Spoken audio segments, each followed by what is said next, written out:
traditional organized crime. All right, the U.S. Attorney's Office for the Northern District of Illinois said the 5 suspects are members of the O Block Street Gang. Fed said the reason that this is charged federally is that we were able to establish evidence that there was a racketeering enterprise here that was involved, and this murder was done in furtherance of that. These brothers range in age of 22, 30, 28, 30, and 22. Young brothers, man. The indictment also includes, charges for firearm violations and assaults in the age of racketeering. This was a collaboration between federal, state, county, and local law enforcement. Why am I telling you all of this? Because I want all you brothers and some sisters who are, number one, committing these crimes. Because, that's actually where it begins, the fact that these crimes happen in the first place, but that's because of deep social economic issues. Some of these brothers never stood a chance because the NFL is on EA Sports, and we're at Raymond James Stadium in Tampa, Florida, with the echoes of Cannon Blast still ringing in our ears from the north end zone. The Bucs were introduced a moment ago, and they are all set as their guys will do battle with the Arizona Cardinals. Open the doors of opportunity for so many people, especially people who come from where he's from. This is what I really don't understand about these. Here's the punter, Bradley Pinion, on to get us started. And off we go from Tampa. Change your circumstances. Now, not only did you out stop of his end zone comes Andy Isabella. Okay. And ultimately, he stopped right where he would have been if he had simply gone down to a knee at the 25. Right, now, that's just one part of this Don Kelly did, because the other thing that confuses me even more than this senseless killings is why do you rappers get online and tell...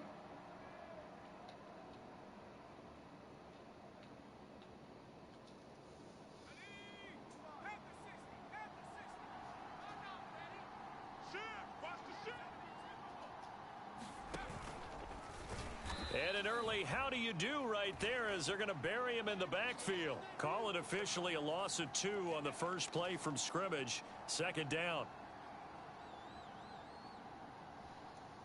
Right. I love when Key gets nervous. No, I ain't nervous. I'm just... you going to start cooking? We're bringing the right... Who I believe desperately need him. At 417-0872 now. Brett Favre, legendary quarterback. Jerry Rice, legendary wide receiver. When legends play, they wear Copperfit Advanced Back Pro. Copperfit's best-selling compression back support just got... Welcome back. CEO. Out of the gun. Hey, sin, like for me, hey, for anybody. No one's perfect. Renee and basket. Like a little bit of a lost opportunity. Playing basketball. You know what? Because the defense brought pressure. First touchdown. In conversations with scientists, physicians, and doctors, I'm just a hooper, right? Like I'm just a person who's being utilized as an example. For some odd reason, people love to have my name in the mix of just some BS. Toward the sideline. Did he keep the feet in? Yes, he got them both down, says the side judge. Now that we've heard from Kyrie, I wish I had a clearer understanding of his position, yet it feels more murky. What's your reaction to Kyrie's message? Well, I think it's all over the place. But I want to make sure I take the position and producers leave Kendrick Perkins and Jay Williams up first, because I want to see them when I'm talking 8 yards the tally on that first down run. Here's 2nd and 2. Jay and I, first of all, Jay and I are fine for those fools out there that think we got to fight and realize we brothers, they don't understand. So we can have disagreement, but we good. Here's the thing that people are not getting, and I want to make sure that I'm clear about. I like the screen. I am no anti-vaxxer. In the game, especially on the opening I drive. have been vaccinated. Jay's been vaccinated. I think Kendrick Perkins, I know you have. And we all believe you should get vaccinated. But I am no anti-vaxxer. Let me be very, very clear about that. I have an issue with Kyrie Irving. And by the way, as I tried to say yesterday, but I'll say today, it ain't about the vaccine. It's about what I label to be his selfishness when it comes to being a teammate of Kevin Durant, James Harden, and the rest of the crew with the Brooklyn Nets. That is the issue for me. If you don't want to take the vaccine, that's your choice. You are absolutely right. It's a personal choice, and it's other people's choice to react whatever way they want to. I choose to focus on a couple of things here. Kyrie Irving has been in this league for damn near 10 years, if I remember correct, about 10 years now. He's played over 70 games 3 times. This is the same Kyrie Irving that got hurt before the global pandemic became official, essentially, and before the season was brought to a halt. When the season was scheduled to resume in a bubble, he was a vice president in a players association who had encouraged people not to participate in play in Orlando in the bubble. But he did so on his own without talking to CP3 and them and letting them know what his position was going to be publicly. They had to find out like the rest of us. He didn't play then. Then he's gone, so if you take into account he got hurt and had only played 20 games. He got hurt, season gets halted. What does he do? He comes back 10 months later, 10 months after the season was resumed in December. Another season, started in December. And 2 weeks in, 7 games into the season, Kyrie Irving needs a break. Disappears for personal reasons. Initially didn't tell the coach or anybody else. Okay? Knew he was supposed to come back. Got caught partying with his sister. You understand what I'm saying? And at a party, all right, where you were exposed to all of that contact tracing and stuff like that, where KD even had to be pulled from some games because accidentally or whatever, they found that he could have potentially been exposed. So you have all of these things going on. My point is transition that to where we are now. And where we are now is yet another reason why Kyrie Irving isn't playing basketball. KD is in Brooklyn because of you. James Harden, to a lesser degree, is in Brooklyn because of you. You helped bring these brothers together. And that's where I'm coming from. It is my belief. I'm not trying to say forget the vaccine because I understand that's a part of this discussion. Again, but what I'm focusing on and what I want people to know that I'm focusing on about Kyrie Irving is I believe you helped assemble all of this and you've left these dudes hanging yet again. Now, we can sit up there and say this has nothing to do with everything else that's going on in this past. Fair enough. But the one consistent common denominator that is inescapable is A, Kyrie Irving is a distraction. B, it usually involves him missing time on the job, which he signed up to do, which he encouraged other people to do, which he's getting $35 million a year to play. These are all the things that I'm... Hello? So they've got a nice drive going now. I have a They're question. in good shape. What's interesting to me is they're also in that spot of the field where you would take a super shot. mad Do you change that up just because you're down a touchdown? Right on your birthday, but like I mean, we ain't got this shit at all. But okay, but I want to do something, but it has to be a couple weeks after. Hey, I don't care. Throwing now is Brady. I don't care. I don't care about that. He'll be taken down, but not before he gets into enemy territory. Okay. Another nice gain, 13 yards that time, and another first down. Okay. Oh, yeah, home? Yeah, I'm making some coffee real quick, and then I gotta grab some scrubs. I don't have enough credits at work. All right, just text me when you get in the car. Love you. Okay, baby. Love you too. Love you. Brady gives this one off to Jones. And down to the 44, 5 yards that time. That's a really nice, tough run inside, and they gained 5 yards on it. And to be frank about it, most offenses don't expect to get 5 yards on a play call like that. So when they do, they go back to their huddle. Pointing to. And that's where I want to go from there before we even get into what he said last night. Floor is y'all's. Well, you know what? Here's the thing, right? We all have our rights, and everybody has the freedom to do whatever they want with their body.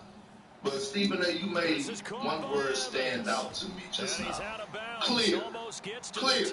And you have certain people that go on here and say, you know what? Kyrie Irving is a version of Colin Kaepernick. No, the hell he's not. Because Colin Kaepernick made it very, very clear where he stands, okay, or where he stood as far as with the NFL. I don't know where Kyrie Irving stands. He's all over the place, as you would say. But I'm going to tell you this. So how about I'm this watching the IG Live. I'm watching some of the former brotherhood, NBA brotherhoods, and they saying, go Kyrie. Ooh, yeah, you're doing the right thing. I stand with Kyrie. But guess what? It's another brother that's in the NBA, that's in Minnesota, that lost 6 family members, including his mama, God rest her soul, by the name of Carl Anthony Towns. And he made it very, very clear to everybody when he stood with this vaccination. And he told people, go get vaccinated. You want to know something? When I saw what Carl Anthony Towns went through, that's what made me choose a side. And my thing is with Kyrie Irving, yes, it is your body. But tell me, what are you standing for? Make it clear to me. Because watching the IG Live yesterday, it wasn't clear. And it's not clear to this day. It's still not clear today as we wake up. It's murky. As Monty just said, it's murky. So I'm not telling the man what to do. I'm saying, give us some clarification. And by the way, the media, right? The media, oh man, y'all always want to point me out. You're a superstar, Kyrie. When you signed up to go to the NBA, you signed up for the media. Media comes with it. We applaud you when you stand on the front line and you do things in the community. Of course, if you don't get vaccinated, it's going to be a story. We're going to talk about it. Hello, you are in the NBA. This is part of it. So, just me personally, look, Kyrie can do whatever the hell he wants with his body. All I'm saying was that it wasn't clear, and it's still not clear. I don't know where he stands, and I don't know what he's trying to accomplish. Yeah, before you jump in, Jay, he did say in that video he's not retiring, and he's not giving up this game for the vaccine. So yes, again, even more unclear on his stance and if he will be playing with the Nets or not. Jay? Well, everybody on this show has said that it's pretty unclear from Kyrie's IG Live. I felt like it was pretty clear. He stated that he was unvaccinated. He stated that he wasn't sure about how this would affect him in his career. He stated that at the beginning of the season, he was ready to play, and then due to municipalities, things had changed. And I think one of the things that kind of elevated the conversation yesterday, Stephen A., was that everybody wants Kyrie Irving to be on their timeline. They want him to be on their timetable. Well, he's not answering things fast enough.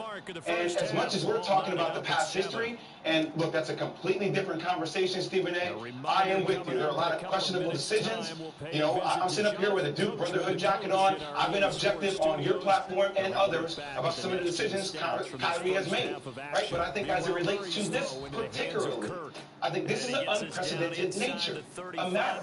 And I'm okay with Kyrie taking his time to make this decision. He never said he was anti-vax. He never said he was pro-vax. He said he's trying to figure it out. Once again, I think there's something important about somebody trying to take their time to figure this out. You can go and talk to me about science and all the other things.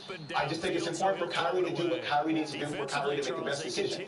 But it does feel like he has become the face of how people want to chastise those who are unvaccinated. And that's what happens when people who feel like they are being spoken to through the prism of Kyrie Irving, that creates this snowball effect. And I think that's what happens when there's venom that's being thrown. So for Kyrie in this particular situation, once again, I do think he made himself clear. He stated he was unvaxxed. And some things aren't unclear, right? Like, he isn't clear about what his status is going to be with the Brooklyn Nets, because you can't be clear, because you don't know if the municipalities will change in time. You don't know how people's, what further evidence will come out about the vaccine in time. Maybe he will make his own decision. Maybe he will be vaccinated. Jay, when you refer to the timeline, we have a ticker on our screen earlier. The NBA season tips off in 5 days. We're not making up some timeline. The NBA season starts. They're the favorites to win the chip. And he's saying that, I'm not retiring and I'm not giving this game up for the vaccine. Okay, then what are you doing? Are you playing or not? That's what we want to know. So it's not that we're creating, the media's creating a timeline. We're talking about it for no reason. We want to know, is he going to be out there on the court for next game 1? Well, here's the thing. The thing is that the whole IG Live, from my point of view, was when he went from, talking about he was doing research right before he did his IG Live, and then he went to talking about he's being the voice for the voiceless, and then he comes on the IG Live and says, he still loves the game of basketball. He's not retired. You know what it's setting it up for? It's setting it up for when he does get vaccinated and he comes back to the Brooklyn Nets. He won't look hypocritical. That's what it's setting it up for. That's what that IG Live was for yesterday. To set it up so that when he does decide to return and get vaccinated, he won't look hypocritical. Well, let me tell you where I think Kyrie was successful last night. And when he didn't say anything before last night looked successful. He's painted himself as a victim because he is willing to stand up for his individual rights. He obviously, he didn't know. One thing he said that was very important that I actually side with him with. He came in, he worked out, he was ready to play, he was in shape. He was ready to go for the season, and then the mandate came down from New York City. Come on, man. Why you leave? What are you doing? Another city, I think maybe New Orleans or somebody, but I'm not sure. But the point is that fit, and there is a legitimate question as to why all these other cities haven't adopted the same mandate and stuff, but that's a subject for another day. When he said that the mandate came down, he didn't know that he wouldn't be able to play. They were initially told that they would be able to play even if they were not vaccinated. They would just have to go through extensive testing. He was fine with that. Here's where it ultimately becomes a problem. Number one, when you were talking to some kids in the off season, you weren't wearing a mask. When you were partying with your sister during the NBA season, when the NBA had strongly discouraged all of that excessive contact because we were still going through the pandemic and things were so up in the air and stuff like that, you didn't listen to that.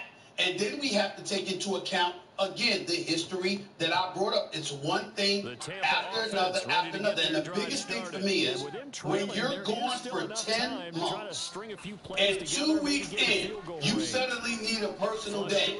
After being off for 10 months, I don't know how much more glaring that can be. So he's got, listen, I've spoken to family members. I have spoken to, cats that are really, really close to him in the NBA, including coaches. I mean, Kyrie's got a lot of love, and it's well-deserved because he's actually not a bad guy at all. But here's the problem, Jay, and I'm coming directly to you with this.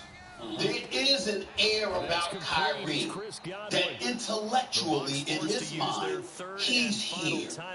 And those who disagree with him are here. And when he talks, he sees himself as being totally right. And in the end, it comes down to being just about him. And my response to that is, nah, bro. Not when you've assembled what you assembled in Brooklyn. Forget the vaccine for a second. You assembled this. You and I both know, Jay, KP, myself, we know a bunch of brothers in the NBA, Molly, that wanted no parts of the vaccine. They did not want to take it. I didn't want to take the vaccine, but I felt I had to. So you're right. But what I'm saying is, there's a whole bunch of people that didn't want to take it. But they took it because they understood what the responsibility was, and they knew they weren't going to be able to play or it was going to be very inconvenient for them if they didn't play. And I'm saying, if you brought the team together, that's my issue. He brought them together, and he ain't there. That's it. That's it. I don't believe that we can just talk about basketball. Once again, a lot of this comes back to basketball, and I get it. There was a championship on the line. Did Kyrie have a pivotal part in assembling a crew? 1,000,000%. But this is not about basketball. This is a life decision for Kyrie, and I think that is part of the problem. We keep compartmentalizing what you do and your life decisions. Well, the two are merged together right now. Molly, you just said you felt like you had to take it. Yeah, Kyrie doesn't feel like he has to take it. And there will be repercussions because of that decision, and maybe he will take it, and maybe he is unclear. He's allowed to be unclear, guys, about his stance on this. There's a huge decision. Do you think he is unclear, Jay? Do you think he is unclear? I'm not trying to speak about Kyrie's state of mind. No, because you said after you saw this video, I said it's more murky, and you said it's clear. So I'm curious, do you think he's dying on this cross and not taking the vaccine, or that video was to give him leeway to make his decision? I'm not going to sit up here on TV and give you a strong take about what Kyrie Irving's going to do when I don't know how Kyrie Irving thinks all the time. Kyrie Irving is his own man. What I'm trying to do is I'm trying to respect his process. Like, that's what I'm trying to do. I'm trying to respect this process. And I think he did come out, he did clarify that he was unvaccinated, Stephen A. He did provide clarity in that. A lot of people wonder, is he vaccinated? Is he not vaccinated? Again, I'm not attacking, rather, him being unclear about the issue.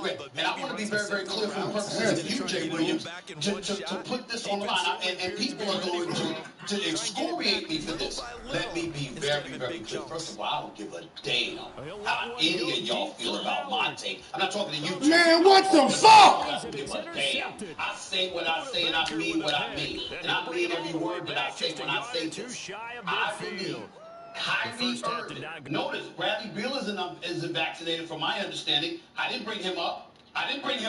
So in other words, again, I might disagree with your point, but that's not what I'm attacking. To address your point directly, Jay, do I believe Kyrie owes it to his team in Brooklyn to be there, even if it meant getting vaccinated? You damn right I do. Because I'm just saying. Listen, I'm just saying we disagree. I'm just for the clarity of the audience. I'm saying to you, to address your point, I am of the opinion, so we're very clear. He assembled them. And because of that, I believe he owes it to them to be there. I've said it to his family. I've said it to his friends. I've said it to coaches. I've said it to everybody. And I'm telling you, he, of all people, should be there.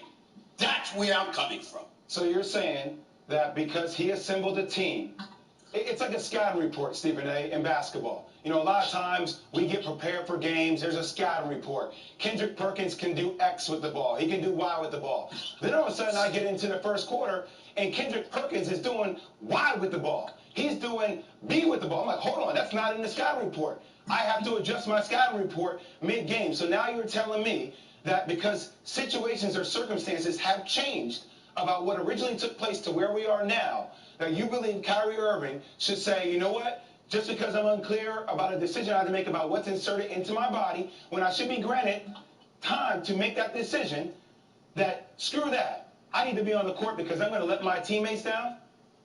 That's what you're trying to tell me, Stephen A.? No, You're trying to tell me this is about basketball? This is about winning a championship? Not about making the right decision for myself and my family? The right decision? How much and I know time what my right decision is for me and my family, Stephen A. Right, you know, I know it, and I would talk to Kyrie about how I felt. You asking questions as you're talking. Which one's it going to be? You asking questions and then answering me. You going to ask me a question but you ain't going to let me answer? I'm trying to answer you. Go ahead. Okay.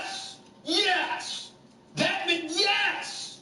Because listen, if 6.2 billion people have taken it, okay? I'm sorry, has the vaccine killed somebody that I didn't? I mean, has that been the reason people died? Well, we go down that road. We go down that road. I mean, Moderna's been stopped in Sweden and different things. All right, let's be careful. Let's not get into the medical science, guys. We have different research in a couple of years. I'm not saying I haven't taken once again. Kendrick, go ahead. Here's my thing. I'm going to repeat. What Kyrie Irving does with his body, that's his personal decision. But when you jump out there and say that you're being the voice for the voiceless, now you're taking on a whole different type of ownership. That's fair. So now you have to you're saying that you're making a stance for society and for others. And what I'm saying is, it is still unclear what stance Kyrie Exactly, Kendrick. Exactly. That's my point. If he come out and say, like for example, I told you, my stance is, I'm standing not for the people that's going to put the 100 emoji under my damn Instagram. I'm standing for the 80-year-old people that's in the house that can't get in hospitals because it's unvaccinated people that's hogging up the ICU rooms because they didn't want to get the COVID test. I'm standing for those people. I'm saying, if you guys want him on that timeline, you give me the NBA's. Keep it 100 or keep it 1,000. I'll keep it at 100. Jay, the timeline is 5 days when the NBA season tips off. That's the timeline. That's the timeline for the NBA. That does not need to be the timeline for Kyrie Irving. Okay. That does not need to be the timeline for Kyrie Irving. Okay. Fair enough. Great discussion, guys. We're going to have much more on the Kyrie situation a little later in the show. James Harden spoke to reporters yesterday, his shocking admission that you'll want to hear. Plus, our other developing situation in sports is the fallout from John Gruden. DeMaurice Smith's eye-opening comments that you'll want to hear. Keep it locked.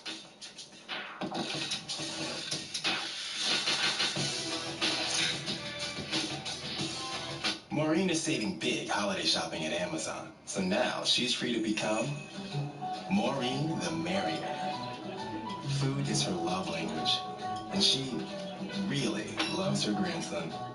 Like really loves. Domino's new oven-baked dips are so new that we made a new commercial about their newness. Try new flavors like our cheesy marinara, baked apple, or hot and melty 5-cheese with our not new but still delicious twists. Carry out Domino's new oven-baked dips and twist combos or any 3-topping pizzas for $7.99 each. Et voila, the double up. Oh, I'm working.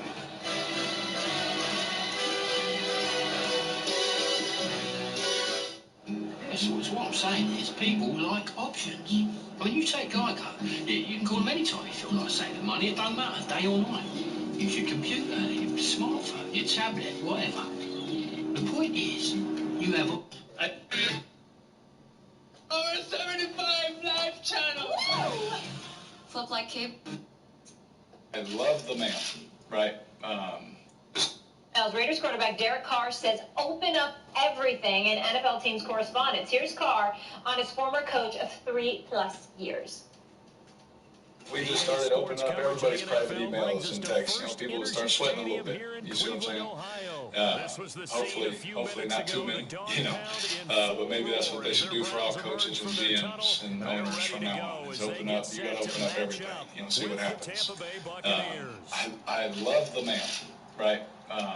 You know, and I hate, you hate the sin, you know, like for me, you hate for anybody. No one's perfect. To get us started, and off we go from Cleveland. Raiders owner Mark Davis also broke his silence Wednesday morning, saying, I have no comment. Ask the NFL. They have all the answers. Davis telling that to ESPN. Dan Orlovsky now here with us. Good morning, Dan. Good to have you here. And I'll start with you. How do you think the Raiders are handling this? Mark Davis-wise, passively aggressive and an embarrassment. Silence is a lot more than you think. You don't get to run from this. There's 32 of you. There's 31 of you. The Packers don't have an owner. This is the opportunity to make it very clear the things that you stand for and the things that you don't stand for. You should be speaking about what just happened to your organization. This is the first time ever that a situation like this has unfolded, or at least in my time that I can remember in the NFL, that a situation like this in regards to your head coach has happened. You don't get to be passively aggressive about this. You don't get to not talk about this and answer the difficult questions.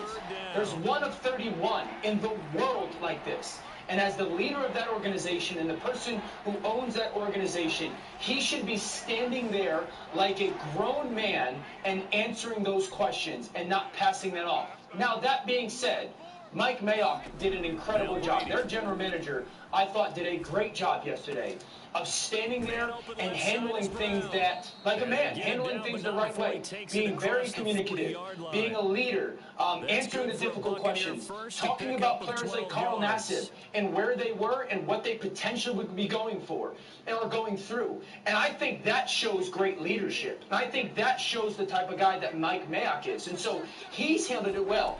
And the last thing I'd say, Molly, is this. For the guys in that locker room, this is the moment to be a brother. You know, this is the moment. You can't say all the cliche sayings about sports and football. Oh, that's my brother, and no matter what, we'll do things together, and it takes all of us when things are easy or when things are good, and then when this situation presents itself, not go be there for your brother. And I think for a guy like Carl Nassib, who is very much so, I would imagine, alone in this situation or feeling alone in this situation, Every one of those teammates should go and make sure that they're there for him. And so if your owner's not going to take leadership of the situation, Mike Mayock has, and I'm hoping that the players will as well. Appreciate your take, Dan, and let's remember that Carl Nassib took a personal day. He wasn't there yesterday because he needed a personal day to digest because he knows he's going to get inundated with questions about John Gruden's email and basically how he was lamenting, saying that the commissioner Roger Goodell shouldn't be encouraging then Rams coach Jeff Fisher to hire queens, the draft queens. That's what he said, and he said it obviously was very, very derogatory, so we have to take that into consideration, and there's a lot for Carl Nassib to address, and I can appreciate the fact that he took a personal day. Having said all of that, Dan Orlovsky, and again, put Dan up so I can see him while I'm talking to him, please. Here's the deal, Dan. Here's what I think, and I appreciate your take about Mark Davis. Because here's what his silence said. It wasn't exactly silence. He said the NFL, and what was that quote again, y'all? Ask the NFL. I have no comment. Ask the NFL. They have all the answers. Yeah. Very glib, very sarcastic, relatively dismissive. That's what he's doing. You know what that said to me? They made me get rid of John Gruden, y'all. I didn't want to. He basically told us. Right. Mark Davis basically told us. He basically said, after seeing those emails, okay, and recognizing the things that he had said over a 7-year period, I still would have kept them if they would have let me. That's basically what Mark Davis is confessing to. Yeah. That's what it comes down to, y'all. That's what it comes down to. And when you take that into consideration, where do we go with that? Here's where we go with that. That culture that we were talking about, that culture that we religiously lament, where there's no minority ownership other than Kim Bogula in Buffalo, and Shad Khan, who's from Pakistan, owning the Jacksonville Jaguars. You have no representation. You certainly don't have any black representation. I can tell you that much in an ownership position. There's plenty of people with money that would love to own an NFL team that happen to be black, okay? And you haven't invited them into that little voice, but people forget that. When it comes to ownership in the NBA, in the NFL, Major League Baseball, etc., it doesn't matter how much money you have. They have to invite you in. They have to let you in. And it takes me back to years ago when Commissioner Stern, God rest his soul, was the commissioner of the NBA. And you had Larry Bird, Dan Orlovsky. He had a group of guys, like 14 or 15 guys, Dan and Molly. And he wanted to buy the Charlotte franchise. And Larry Bird came in there with the group. And you know what? We've got this going on. And he's Larry Bird and what have you. And they have to come up with the money. And they were being interviewed by the Board of Governors and what have you. And, you know, Jerry Colangelo obviously had a connection with Bob Johnson, the former head of BET. Bob Johnson rolls up into that meeting because they give him an opportunity to be in that door. He said, gentlemen, I appreciate everything that everybody says that we know. The great Larry Bird, what he means to the NBA. The last time I checked, this was a financial transaction. And here is my portfolio. He said, who y'all want me to cut the check to? And they sold it for $300 million, which that group could have come up to. The NBA was progressive and forward-thinking, but more so they were also about what are your qualifications? And do you merit owning? Do you warrant owning this franchise? The NFL has to let you in. And when you see a Mark Davis sounding like that, and you think about some of the other things we've heard coming out of the mouths of owners with the whole Colin Kaepernick situation and everything else in between, then you see what we've been saying about the National Football League, which is why I go to Derek Carr. And I say, Derek Carr, no. You don't have the right to mess with people's private emails. But this case was different. They weren't in John Gruden's private emails. They were investigating the Washington football franchise. And while looking into the franchise, Bruce Allen, the former president there, just so happened to be emailing John Gruden through the company account. And that's how they discovered John Gruden's private emails, because for him it was private, his account was private, but Bruce Allen's was not. And when you have that kind of investigation, where I agree with Derek Carrs when he says all of those emails should be shown in terms of the Washington football team's investigation. But that doesn't mean the NFL should have a right to look at every GM and every president and look at their private email. And I was just thinking he was saying that everybody might have dirt. And he also did say, I love the man, but I hate the sin. So let's make that clear. Yeah, but I was just saying that for him opening the emails. No, of course. We didn't just go in and target him. He's right about the Washington football investigation into the Washington football team. He's not right if he was trying to say, well, if you're a GM or a president, you should be able to look into your emails. No. That's ridiculous. We're going to have much more on this later. We're also going to hear from DeMaurice Smith. He sat down with Bomani Jones, so looking forward to sharing that sound and reacting as well. Still to come here on First Take, Maverick Carter himself, the man behind the man, joins First Take. Next live is major announcement that involves LeBron James. Plus, LeBron's former teammate Kyrie was the polarizing subject on yesterday's First Take between Jay Will and Stephen A. It got heated. Jay joining us again shortly. This is our truck. And it's great for your work. At 6:30 Eastern, and how about this for your Friday Eve? Here's Stephen A. and Maverick Carter. Stephen A., take it away. Oh, this is a special, special day. In front of me right now is the man, the right-hand man of the one and only LeBron James, obviously a CEO involved with the Spring Hill Company, the one and only Maverick Carter. How are you, my man? How's everything going? Stephen A., I'm doing fantastic. Thank you for having me on your show. I watch it every morning. I enjoy it. You make me laugh and think and all of the above. You know, listen, man, you describe, when you think about Spring Hill, it's described as an empowerment-led global consumer and entertainment company. That's what we know it to be, and obviously you've been very successful thus far. Tell our audience why that description is appropriate, especially today. That description is appropriate today, especially, Stephen A., because what we strive to do is empower greatness in every individual. That's our mission. And that mission comes from the heart. I lived it, right? LeBron, as your audience knows very well, is a great basketball player. But he gave me an opportunity a long time ago, almost 20 years ago now. I'm getting pretty old.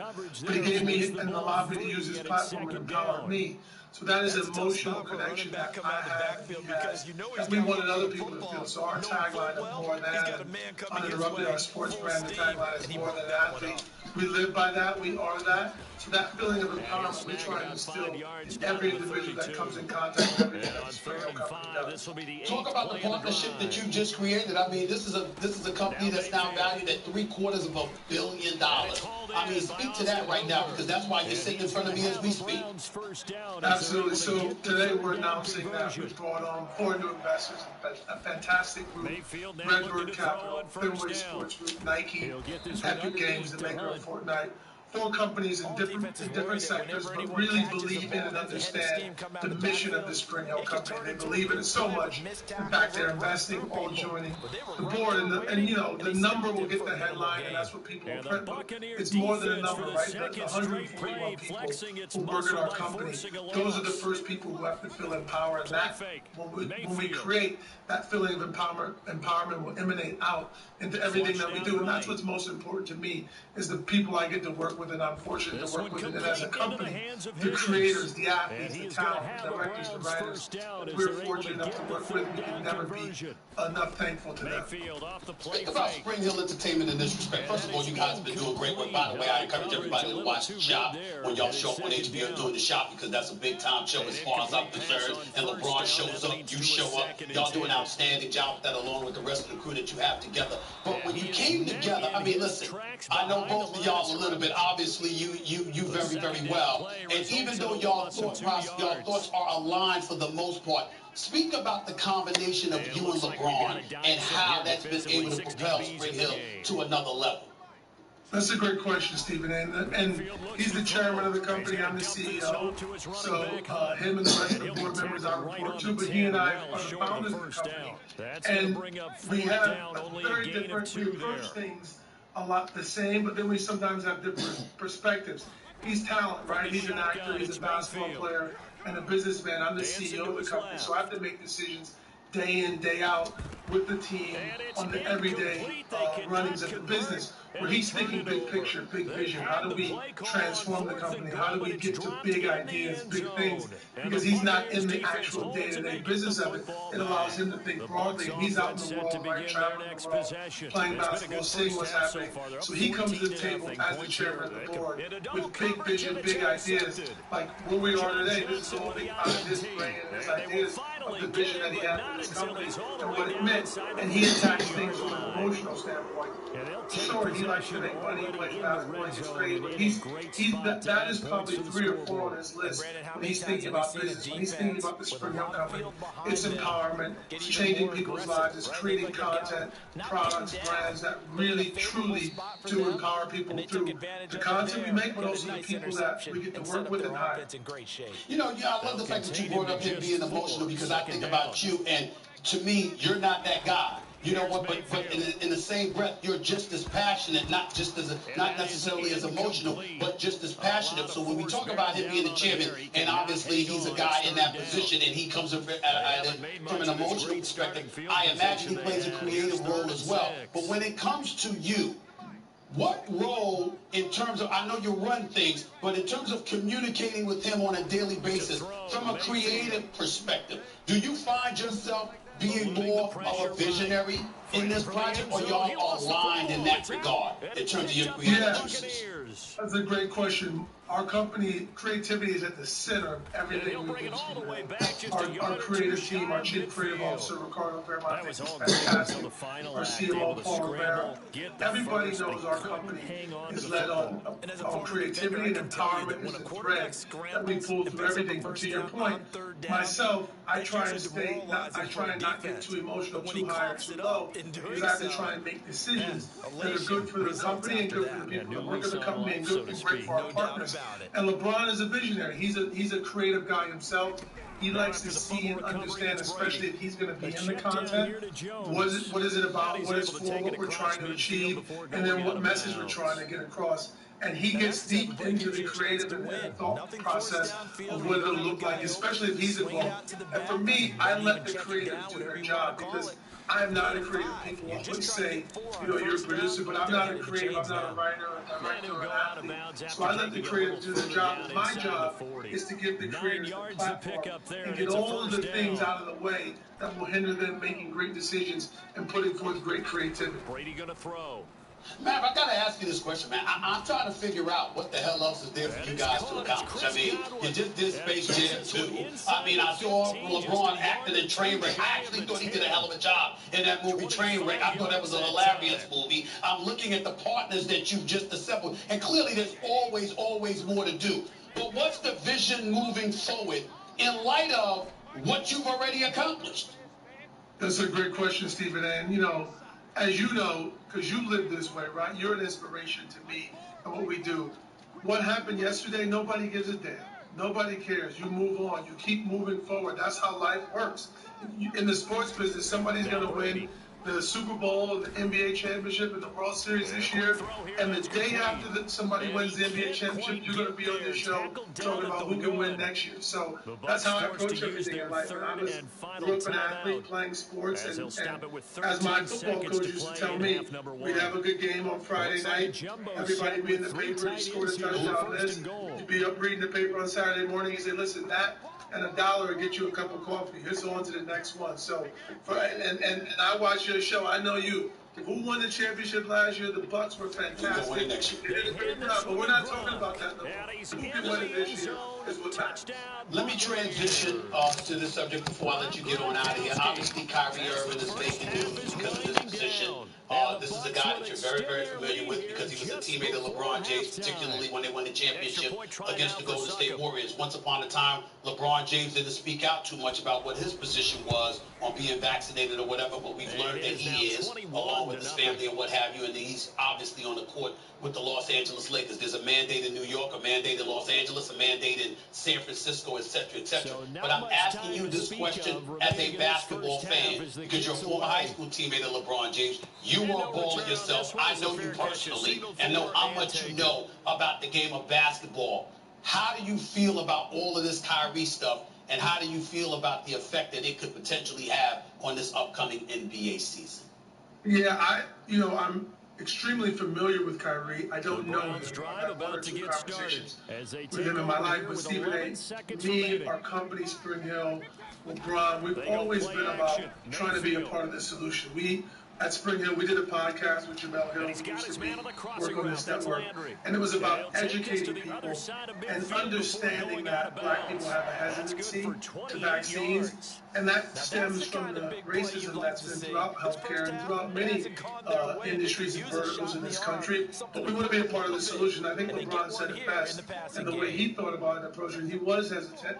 He went out, him and his wife, they got educated, they understood it, and they made the decision that was best, and they thought was best for them after they got educated.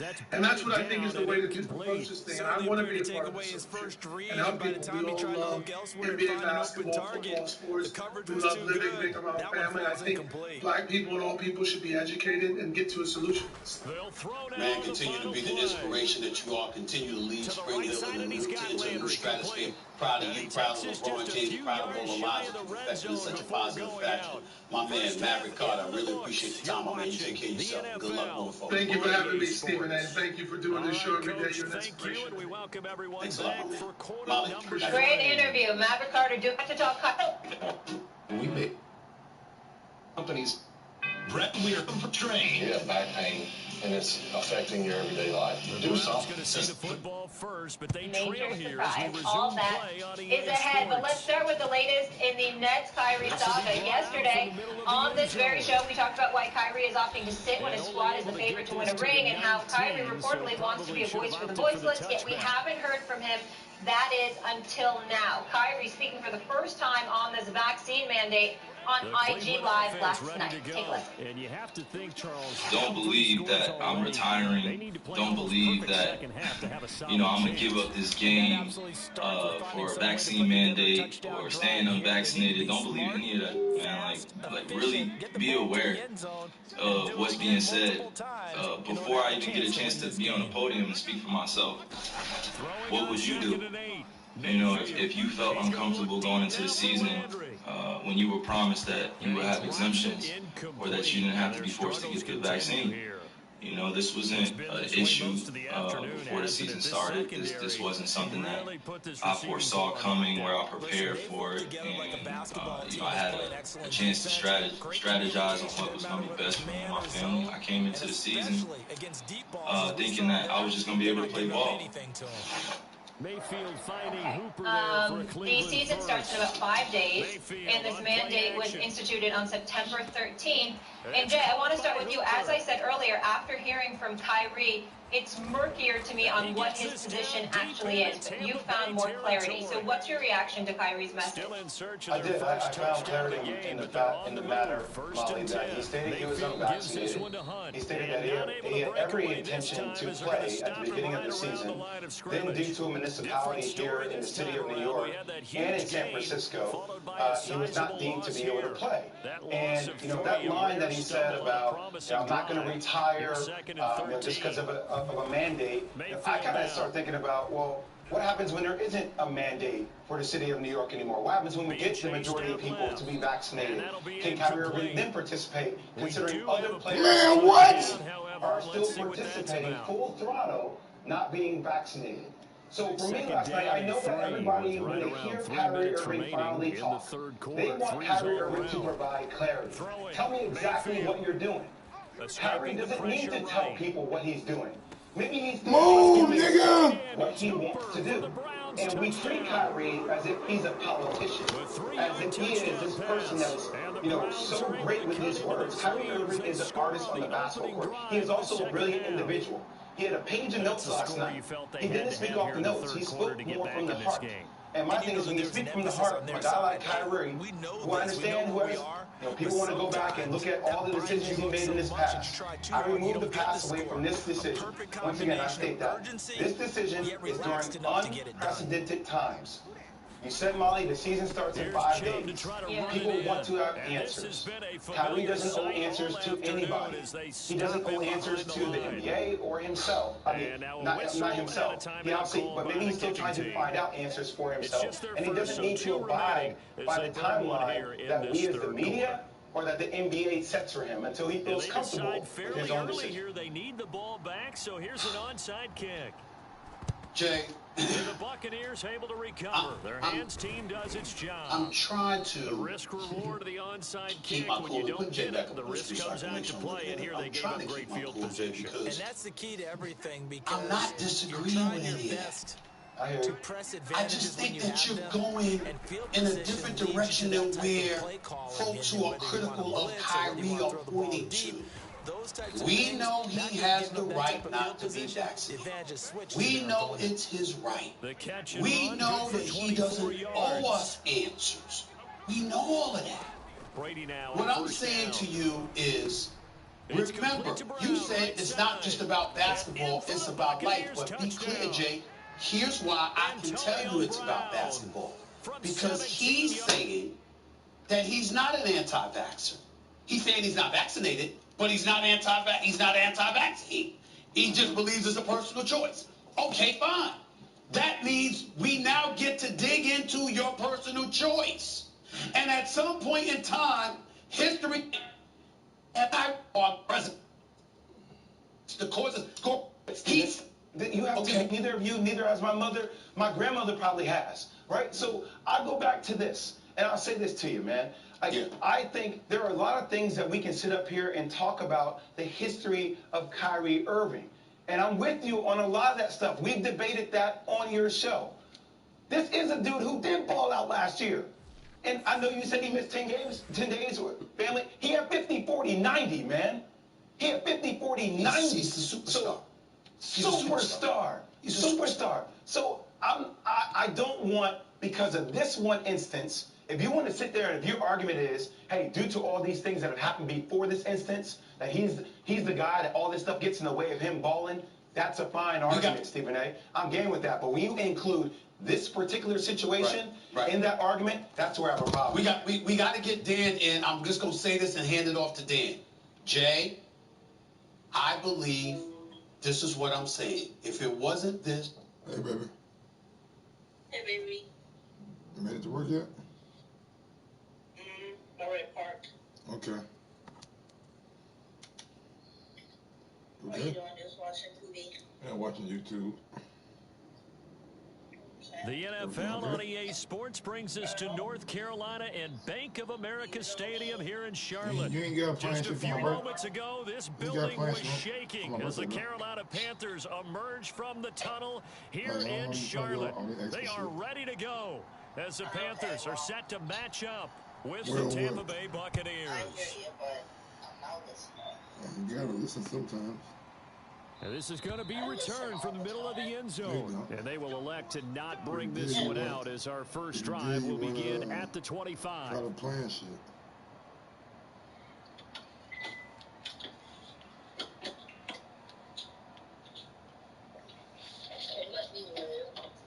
We can go back to like Dave and Buster's.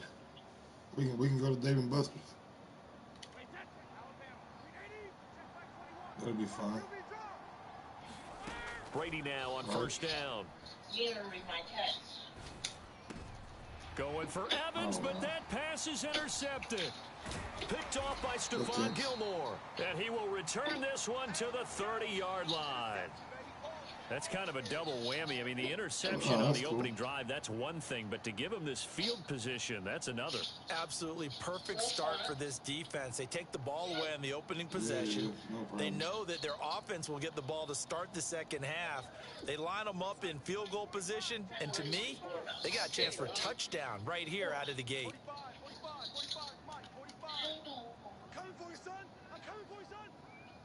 I'm so ready for us to be out. First carry of the game for Christian McCaffrey. 2 yards on the pickup there. It'll be 2nd and 8. Oh, that's a real nice job there by the defensive front. They just engaged and held their ground. But how about the guy who made the play? We often talk about whether they take a good first step or not. Many times you just don't take any step. Just get your feet moving, get your body going, and then once he made the read, he was able to make the play.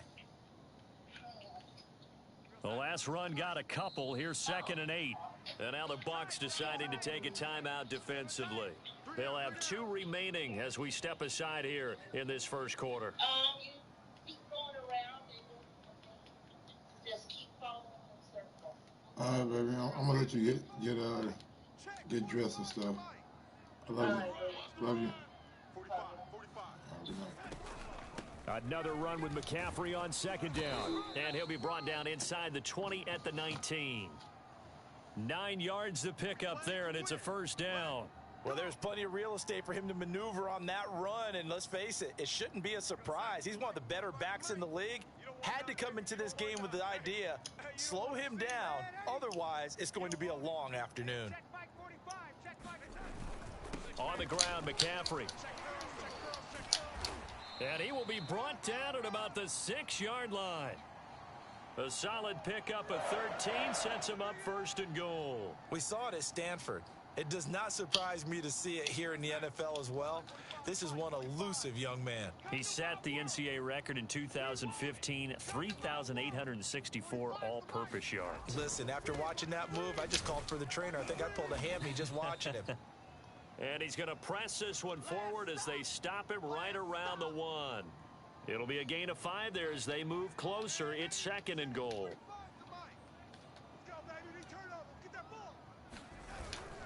And they'll turn to the power game to try to get in. And he'll take this into the end zone. Touchdown, Carolina. Giovanni Ricci punching it in from a yard away. And the Panthers are going to take a first-quarter lead. And that's why you have the full. On whether Baker can turn things around. The smaller guy turn to a little more power. They score it. And now it has to warm the hearts of a lot of old-school football fans. They love when they get to see a little bit of power football. Win a Super Bowl with Baker as their quarterback. That makes the score Absolutely 7-0. they can. First of all, there's tiers of quarterbacks, Molly, and that's a very clear definition. There are quarterbacks that you win a Super Bowl because of. Those are Aaron Rodgers. Those are Russell Wilsons. Those are Patrick Mahomeses. I think Josh Allen is ascending into that. Then there's quarterbacks that you win Super Bowls with, and Baker Mayfield is in that grouping. Listen, there's a lot of Baker Mayfield hate from a lot of people on our network, on a lot of networks. Number one, Baker Mayfield's in his 4th year. He's in his 4th year. Don't give up on young quarterbacks too early. Number 2, this is a quarterback that last year was a 3rd and 14 conversion by Chad Henne away from going to the AFC title game. God only knows what could potentially happen in that football game. Sometimes we talk about Baker Mayfield like he's been an absolute bum. If I asked you this, if I asked you 2 years ago, did you think that the San Francisco 49ers could go to the Super Bowl with Jimmy Garoppolo? Most people would say no. 3 years ago, did you think the Rams could go to the Super Bowl with Jared Goff? Most people would say no. 4 years ago, did you think the Eagles could win a Super Bowl with Nick Foles? Most people would say no. 5 years ago, did you think the Falcons could go to the Super Bowl with Matt Ryan? Most people would say no. 8 years ago, would the Baltimore Ravens win a Super Bowl with Joe Flacco? No. Really, Baker Mayfield is a really, really, really good quarterback. And the Browns can absolutely win a Super Bowl with Baker Mayfield. You know, Dan Orlovsky, you know, you're hilarious. You're hilarious to me sometimes because you see, this is what happens. You know, first of all, I want you to know, I don't think you're that good of a football analyst. I think you are exceptional. I think you are just exceptional. I'm proud to call you a colleague. The work that you do for us is fantastic. Not just on this show and Get Up Sports and all stuff where you call games, where you break stuff down. I'm not here. And that's why I can get on you because, see, that's the danger of you going against me. Because, see, what happens is somebody would make the foolish mistake of trying to question your knowledge and your expertise to knock down your point. Oh, no. I'm exactly the opposite. I'm going to use your brilliance against you because it is brilliance, which means you know better. You know better than saying the drivel you just said. Baker Mayfield is completing about 66% of his passes. He's got 4 touchdowns and 2 interceptions on the season. We talking about Patrick Mahomes struggling. The brother brother got 16 touchdown passes. Baker got 4, but oh my Lord, stop the presses. Patrick Mahomes is here. Baker Mayfield, is here. Will you stop it? Here's the point that I'm trying to make. And Baker Mayfield tried to be slick with it too. Nobody is saying Baker Mayfield can't play. Nobody is saying he's some scrub. Nobody is trying to imply he can't be a quarterback, a starting quarterback in the National Football League. But can you win a Super Bowl with him?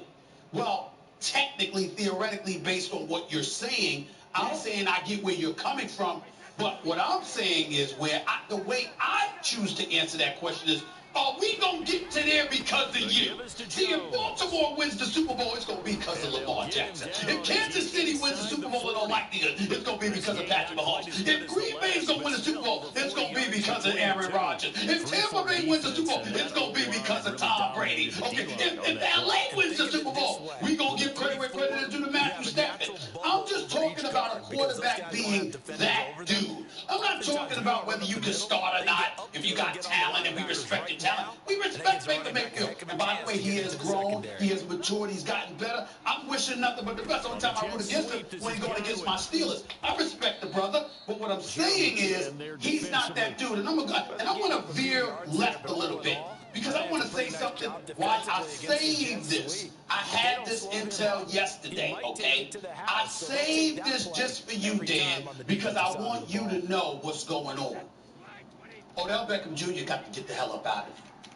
He can't stay in Cleveland. He is open.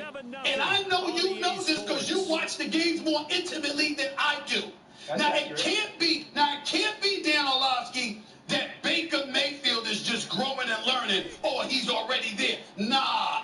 Jarvis Landry ain't there. But Odell Beckham Jr. is. You dropped 42 points. You got this cat, Nick Chubb, running for 161 yards. You got him and Kareem Hunt in the backfield. You know the defense has to stay honest, and they got to stay at home because you know those brothers can run at any given moment. And you target Odell Beckham Jr. 3 times. He's been targeted 9 times, or like 16 times or whatever, over the last 3 or 4 games, 3 games he's been back. This is a man that is an electrifying talent. He's aged 28. He's healthy. And I know you see the tape. He is open. And he is not getting the damn ball. And I got something to tell you, Dan Orlovsky. I don't believe that's by accident. I believe it's on purpose. I'm going to make an accusation here. It's unfounded. It's just my personal opinion. If Baker Mayfield is as good as y'all say he is, why ain't that man getting the ball? Because you don't want to give him the ball. I think I got 3 teams, and I told them, put this up. I got 3 teams I want Odell Beckham Jr. to go to, and I hope they call for his services. It's the Packers with Aaron Rodgers. It's the Kansas City Chiefs with Patrick Mahomes. Or it's the Buccaneers, and the Buccaneers don't really need him because they got Antonio Brown with Mike Evans and Chris Godwin. So it's really the first 2 who I believe desperately need him. You're talking Super Bowl. If Odell Beckham Jr. landed in Kansas City, I'm thinking Super Bowl. If Odell Beckham Jr. was an additional target for Aaron Rodgers with Devontae Adams, I'm thinking Super Bowl. He got to get the hell up out of Cleveland. I am making the accusation that it is intentional why that brother hasn't been found, because I know you watch the tapes, Dan, and you know that brother's been open, and there ain't no excuses for him not to get the ball more than we've seen him get the ball over these last 3 games. Floor's yours. I'm gonna just speak to the tape. Can Odell Beckham be a top 5 receiver in the NFL anymore? Absolutely, unquestionably, yes. Okay. Can he do that in Cleveland? No. At the end, Stephen, when you started to say this, my mind went to, what's the best game that we can recall Odell Beckham having as a Brown? And I can't think of a ton of big ones. Maybe the Cowboys game last year, yes. And we think about the reverse, right? So go back to last year. I was actually the first person that made the claim that I think Baker Mayfield played better with Odell off the field than on the field. And I made it very clear it was a Baker thing, not an Odell thing. Go back to the Cincinnati Bengals game last year when Odell gets hurt. They line up in a certain play, and on that play, Odell's got a go route. The only reason you throw that go route is because you got press corner, okay? He throws the ball to Odell because of the coverage. It's not press corner. He should never throw that ball to Odell.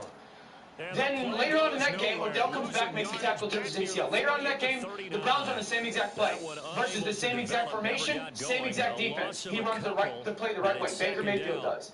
And in that moment, I said, something is going on. Something in your mind is saying, I got to get this ball to Odell. I think it's one of these situations, and this is an assumption on me, like Baker Mayfield has the personality that he's a people pleaser. He wants to be seen on the same level as these guys that are elites, right? OBJ is an elite. And he wants to get to the point where OBJ looks at him the same way he looks at OBJ. And I think he doesn't know how to get there. That's exactly what I it either is. force feed it to him or I don't give it to him. And I think there's that disconnect. Dan, that's exactly the case, and I'm going to tell you something else, too. I believe, my personal belief, Molly and Dan, is that Odell Beckham Jr. knows that, and their relationship is like this. Odell going to work hard.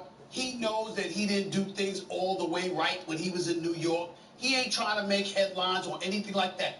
I am making a public declaration. I'm making a public accusation. I believe that Baker Mayfield does this on purpose for exactly the reason that you said, Dan. He wants to be seen on the same level as Odell is viewed. He is compromising Odell Beckham Jr.'s career. Odell Beckham Jr. needs to get the hell up out of Cleveland. And Cleveland, you need to get him up out of there because Baker Mayfield is better off without him. Send Odell Beckham Jr. to Green Bay or Kansas City and call it a day. That's what needs to happen. The trade deadline a couple days away. They could November 2nd? They could certainly. Real quick. I don't mean to cut you off. I'm sorry. I think two things need to be made clear. One, Baker is a better quarterback without Odell. That's just, and it's a Baker thing. It's not an Odell thing. Two, I want to make sure everyone at home understands this. Odell Beckham can be a top 5 receiver in the NFL again, easily. I just don't think it can happen in Cleveland. It cannot. Okay, so you guys are on the same page. Well, they can certainly use him Sunday because we know the Arizona Cardinals are going to be scoring points there, even though Cleveland's favored by 3 when they come to town. All right, guys, the fallout from the John Gruden situation continues to unfold. The big mess that could await the NFL. We get into that. And speaking of a mess, the situation in Brooklyn remains murky with no end in sight. Would you want Kyrie as your teammate? That debate on next.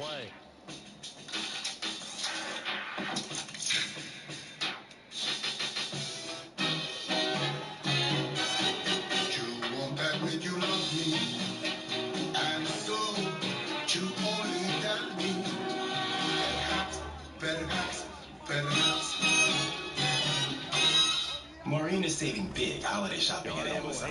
So now she's free to become Maureen the Merrier. Food is her love language, and she really loves her grandson. Really loves. It's all coming together this fall with the DQ Fall Blizzard menu, of course. 7 seasonal sensations like new pecan pie, pumpkin pie, and more. A lineup piled so high with fall flavors, you might just want to jump in. Get it delivered at DQ.com. That's half the fun of the new house. Seeing what people left behind in the attic. Well, saving on homeowners insurance with Geico's help is pretty fun, too. Tiny closer. They left a ton of stuff up here.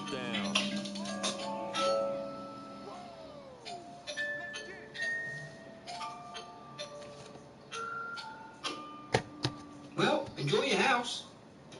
Nope. No, thank you. Geico could help you save on homeowners and renters insurance.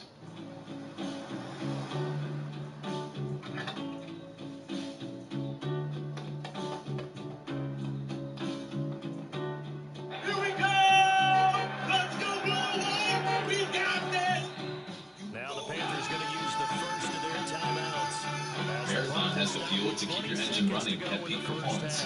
Because you never know where life is going to take you. Mr. Bush used to eat breakfast somewhere else. Then he tried Wendy's breakfast. Now we can't get rid of him. Can you believe this breakfast croissant is only $1.99? Yeah, Reggie. I've been signed up. Choose wisely. Choose Wendy's. Still just talking about your aches and pains? Sam finger, broken toe, torn and filled, fractured vertebrae. For painful old war wounds, introducing Copperfit Ice, the world's first motion-activated compression knee sleeves for fast relief of sore muscles and joints. Now infused with the cooling effects effects of menthol and the energizing properties of CoQ10. Microencapsulated ingredients released by your motion for faster recovery and relief. The more you move, the more Copperfit Ice delivers. Terry, right on that. I thought there at the end he may have had a chance to release that, but that pocket closed a little too quickly and down he went. We like Copperfit too. Try the new Copperfit Ice knee sleeve online now at copperfitice.com. Nice game, Really bad. When you've got pain and can't stop talking about it, Copperfit Ice. Are you ready for some football? Football's back. Let's act like it. Second half action. You know what, Justin? A very interesting You're call. right. Are you ready to hang out and cook food in a parking lot again? Are you ready for 18 weeks of NFL action? Ready. I was born ready. Yeah, baby. Are you ready for all the fans to come back and cheer as one? Coach, we can get it. And that came together with that sense of urgency you talked about. 74 yards for him on the ground now as he has been terrific here this afternoon. 3 yards remain for second down.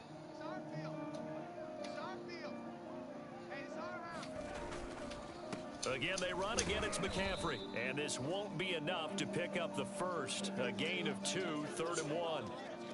The good run on first down followed up by a not-so-good run on second down. Now let's find out if they're going to stick with the run here on third down. A lot of people would love to see some play action here. I say go with your best running play over your best blocker. They'll try and pick it up with McCaffrey. And the pressure gets to McCaffrey as they stop him short of the line to gain. A loss of a yard, and it brings up 4th. And that's what this defense is going to need to do more in the second half. Good pressure that time, forces some indecision in the backfield. He's going to wind up being taken down for a nice loss. Would have been a decently long NFLPA Executive Director DeMaurice Smith spoke with Honorable Monty Jones on his The Right Time podcast Wednesday and discussed a wide range of topics, including Smith's questioning of how teams hire coaches, specifically whether or not race plays a factor. Take a listen for yourself. What I'm interested in is there correspondence that suggests that teams are making decisions about coaches based on the color of their skin? Are they actively hostile to players who have chosen to self-identify in various ways? And the lead stretches to 6 here. Are they denigrating so it was a 3-point lead at halftime, and they doubled that with a field goal based here. on and I think defensively, you've got to be okay sexual with that preference because you kept this game within a touchdown. Identity. Your hope is that you've inspired your offense to put a drive together. Okay, last one back there. Stephen A., should the NFL be worried about what these emails could reveal? And they'll get it down right at the 25-yard line for the same result, and he opted for the touchback. Who feel a certain way. One of the things that I'm not going to be a part of, however, is that here's the best way I can put this, guys, Molly, Dan. You got to make it count. You see, we got to call racism out when we see it. We got to call out xenophobia when we see it. Anti-gay behavior when we see it. Misogyny when we see it. We got to do all of those things. But in the same breath, we can't always reach for it when it ain't there, because then you dilute the argument when it really, really matters. See, when you stand up and everything's about racism, now we got a problem. Because when real racism shows its head, people are numb to it because you've been talking about race all along, when it might not necessarily have been warranted. I have been in situations throughout my career. Well, defensively, they haven't let him just sit in the pocket and get comfortable. And that's opposite a lot of game plans in today's NFL. Most part, I saw individuals who were disliked because of their behavior. They brought the heat. No, you saw me on the air on several occasions, Dan, where I would express or explain, and Molly saw this, where I would say, no, that's not racist. They just don't like your ass. You got to be able to point that out. When you late all the time, or you do what you want to do, or how you want to do it, and you don't want to answer to anybody, and rules and regulations are not applicable to you in your mind that are applicable to everybody else. That's not race. That's you. And so for me, it's incredibly, incredibly important that while me being a black man and a very proud black man that will not hesitate to call out racism, racial insensitivities, bigotry and stuff like that when I see it, I gotta see it. I can't assume it. Because when you assume it, if you miss, then all of a sudden the dollars are up. And I'm not implying that DeMaurice Smith did that with Bomani Jones. Because DeMaurice Smith is the executive director of the Players Association. The man knows what the hell he's talking about. Now, there have been times where I wish his relationship with Roger Goodell was better. And there have been times where I looked at his relationship with Roger Goodell and said, you could have done some things to improve that relationship. And he was the ire of horrific comments. Let's make that clear. He was also... Right. Yes, and part of these emails. Absolutely. Yeah. No, I'm not trying to say that. No, I'm just saying make sure the audience knows that, yes. He was targeted. He was targeted in the email. It's important to hear what he has to say. Absolutely. And he comes from a position of substance, not just because of his position, but because of his accomplishments as a black man, what he has witnessed, what he has seen. And I stand with DeMaurice Smith, and I got a lot of respect for him.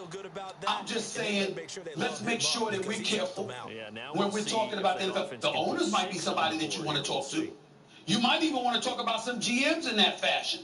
But there's a whole lot of personnel who happen to be white in the NBA, in the NFL, and various other sports that don't think like that. So let's be careful not to paint folks with a broad brush, because I damn sure don't want them doing it to me. And to be clear, you're also saying it's more strategic when you're picking your spots. That's right. And picking your battles so the argument isn't diluted and it's more poignant. And again, I just want to reiterate, DeMaurice Smith, not only was he called unintelligent, but his facial features were criticized during this investigation into the Washington football team by John Gruden. He is anything but unintelligent.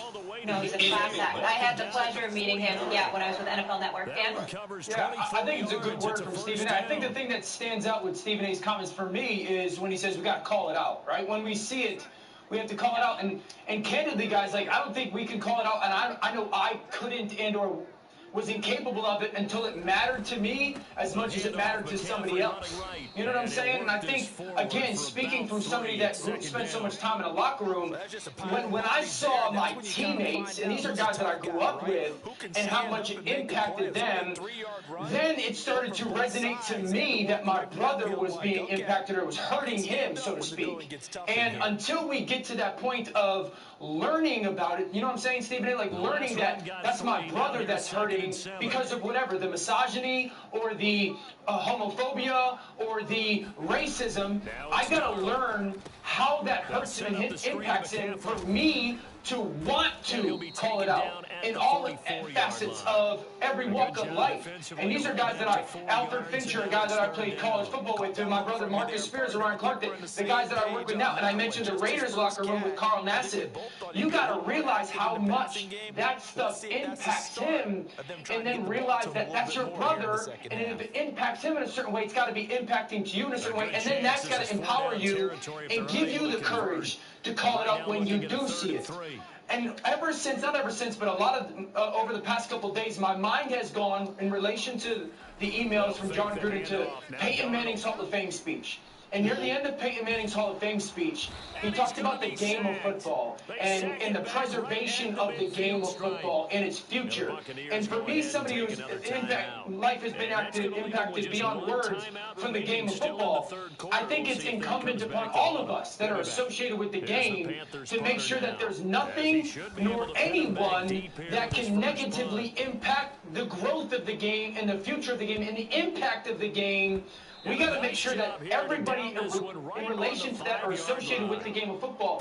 Yes, they should no longer be a part of the game of football, and that includes the NFL. Yeah. I want to say this real quick, and I want to say this to you, Dan, and I want to say this particularly as a black man, a white American. And I'll close by saying this. If we're pointing to racism, racial insensitivity, bigotry, and things of that nature, and that's not how you feel, and that's not how you act, they shouldn't be daunted by it. we're You not work on talking this the about entire you. offseason. You work on it in What practice. I think the mistake a lot of white folks make when it comes to issues of race is that they personalize it. Because when you're talking about the actions of a white person, white folks are up in arms to come to their own defense as if you're talking about all white people, when in fact we are not doing any such thing. What we're saying is, there it is, and so join us in pointing that out, so we'll understand and be reminded of the fact that all of us don't think alike. If that person acted that way, that's them.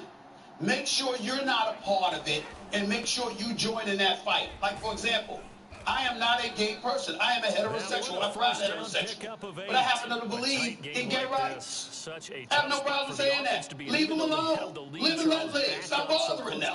You see what I'm saying? You've got to have that mentality.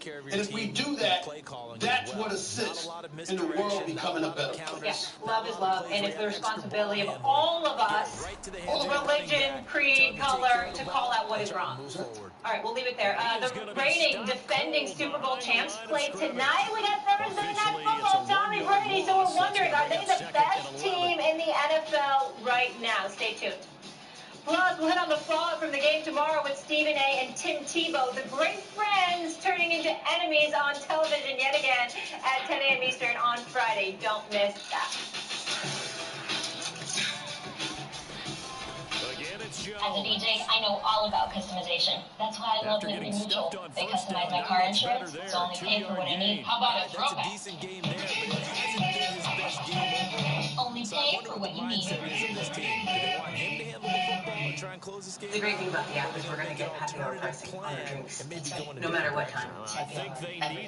Let's be honest, anytime I see a discount, I'm going to go for it. Right. I don't care what it is. I just have that. Yeah. Anything that has had rice tastes twice as good, right? Right. Lowe's showrooms have a variety of stylish flooring you'll love for years to come, like Stainmaster with lifetime stain resistance limited warranty. Order now. Get your flooring installed with help from Lowe's. Home to any budget, home to any possibility. Incomparable design makes it beautiful. State-of-the-art technology makes it brilliant. The Lexus NX. Experience the crossover in its most visionary form. Experience amazing at your Lexus dealer. There are lots of ways to love that chicken from Popeyes. Like our sandwich and our nuggets. Both are marinated for 12 hours and freshly prepared, so every bite is crunchy and juicy. Get them today for only $3.99. Love that chicken from Popeyes. Ready to throw for it on fourth down. And they hit him as he throws, as this one's going to go straight down the turf and incomplete. Finding your new favorite spot. But his guys come up empty. He said, you know you really have to try this cake. And you get exclusive access to sought-after restaurants. One of the many reasons you're Amex Platinum. So from the 17, like many people with moderate to severe ulcerative colitis or Crohn's disease, I was there. Be right back. But my symptoms were keeping me from where I needed to be.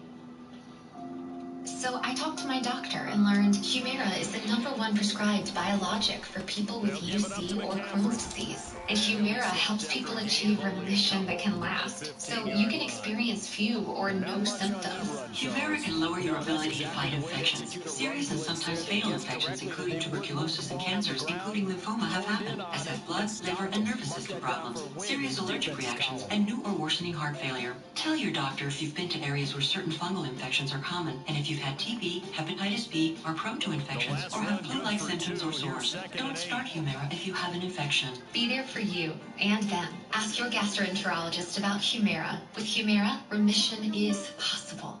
Learn how AbbVie could help you save on Humira. Another beer or something different? How about this super filling IPA, aged with goat's milk? Fourth quarter, 2 minutes on the clock. Or a Bavarian detail with a hint of huff and puff. Yeah. Son, you want a dark beer? Goat's milk. Dark beer! How about a bourbon ginger highball? Yeah, that sounds good. So it's Panther football as we welcome you back. They face a second down, but they Men everywhere are now cutting their hair at home. Are you? Introducing Microtouch Titanium Trim, the all-new at-home hair cutting tool and precision groomer. Now, cutting hair is as easy as combing hair. But even combing you can cut simple. The revolutionary design positions the blades on the side like a comb. Snap on a comb to dial in the perfect length and just comb and cut for pro-level results at home. Snap off the comb and edge sideburns and beards, or clear your neck and shoulders. And look, titanium trim extends a full 40 millimeters for those hard-to-reach areas. Nothing else comes close. Titanium-coated blades, 5 custom attachments, built-in extension handle with a non-slip grip and LED spotlight. Order online now at titaniumtrim.com or call 1-800-682-6506. If you don't have it, you better get it. Comb it and cut it with Microtouch Titanium Trim. Number 3, Cincinnati. Number 2, Iowa. Number 4, Oklahoma. An ABC triple header, Saturday starting at noon. I'm Malika Andrews, and NBA Today will be live from Los Angeles beginning October 18th.